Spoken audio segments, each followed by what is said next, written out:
لو كنت كويس وجبت المجموع الفلاني انا هحبك. كده انا وقفت الحب على تحقيق شرط. الحب بتحقيق شرط ده بيتحول من حب الى تحقيق مصلحة متبادلة بين الطرفين او عقد شراكة بين الطرفين، على كل طرف من التاني انه يحقق البنود والشروط اللي منصوص عليها علشان الشراكة دي تفضل. اذا حد اخل باحد الشروط ديت يبقى فيه شرط جزائي بيتطبق.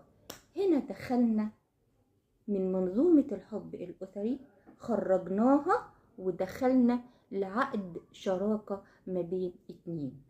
عقد الشراكة اللي بين ابني وبين بنتي لازم يكون يتوقف على هو حب غير مشروط، أنا هفضل أحبك. يبقى أول نقطة أنا لازم أخد بالي منها لكل أب وأم، أنا بحبك